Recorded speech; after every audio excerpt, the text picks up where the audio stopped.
Good morning, first graders. We are on chapter 17, To the Mitsubishi. The trivia question for today is, what did the flash of light do?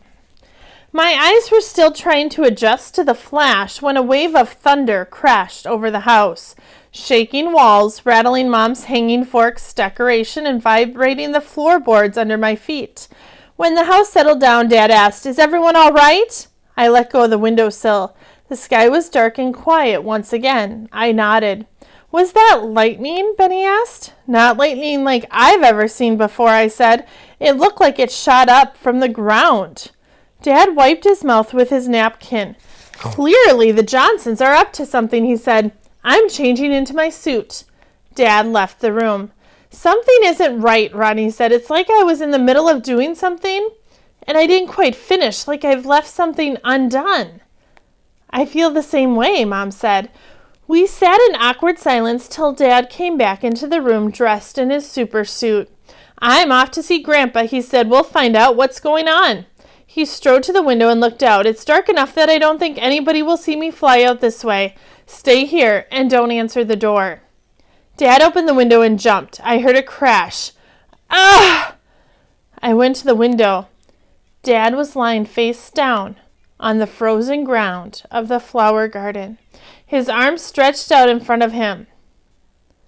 "What are you doing?" I asked. And then it hit me, the flash of light, just like the one I had seen on the day Benny and I got our powers.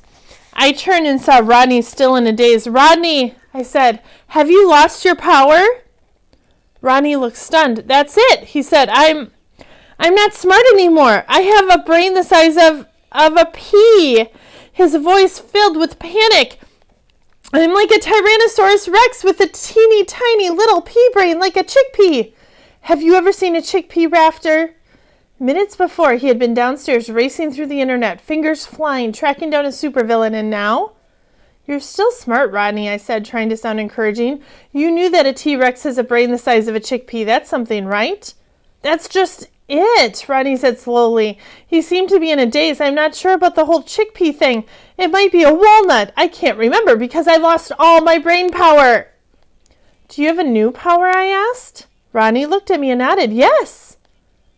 "Yes, I do." He lifted up his hands. "I can stop my fingernails from growing." He paused, then spoke again. "See, they're not growing. Right now they've stopped growing."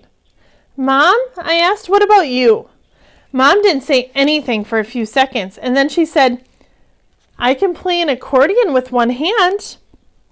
The front door slammed, and Dad walked in. He had snow and mud smeared all over the front of his suit. "I don't mean to alarm anyone, but I can't fly." Dad looked surprised that none of us looked surprised. That flash of light gave everybody worthless powers," I said. "Do you have a worthless power?" Dad cocked his head to the side. I could see him searching his brain for his new power. He opened his mouth and burped. "It appears I can burp in Russian," Dad said. His phone rang and he answered it. Benny looked at me, his eyebrows raised, and I shrugged my shoulders. "Well, that changes nothing," Dad said into the phone. "Of course we'll come. Right, goodbye." Dad closed his phone. "That was Grandpa. It appears all of the Baileys in Split Rock have lost their power. Reports are coming in that the Johnsons are waging a full-scale attack. They were last seen heading toward the stadium." "What does Grandpa want us to do?" Rodney asked. "Grandpa said it was probably safest to get out of the city," Dad said, "but that's not what he's going to do. And it's not what I'm going to do either. I'm going to meet the supervillains at the stadium, with or without my powers." Rodney stood. "I'm coming with you without my real power. I'm no good down in the root cellar. I'll get my suit." Mom got up and left the room as well. Benny looked over at me. I could read the look on his face as clearly as if he was shouting. He wanted to go to the battle, but I shook my head. I had other plans, and I needed Benny's help. It didn't even seem to occur to Dad that we might come along. Even when all our powers were equally worthless, Dad still saw Benny and me as little kids. Mom and Rodney walked back into the room dressed in their suits. "We can't fly, so we'll have to take the car," Dad said. And then in his booming superhero voice, he said, "To the Mitsubishi!" I followed them out to the garage. They piled into our car and the engine roared to life. Dad, I called out, be careful, something's not right. Dad nodded, then backed the car out of the garage and was gone. Benny stood there folding his arms. Once again, we're left sitting at home, and this time we don't even get to watch the battle on the monitors. We're not going to sit at home, I said, not this time. Really? Benny asked, what are we going to do? I pulled up the message that Juanita had sent me the day of the supermarket battle. I hit reply and typed a quick message. Meet us at Callahan Park, 10 minutes. We're going to talk to Juanita, I said, and we're going to solve this puzzle once and for all. That's the end of chapter 17.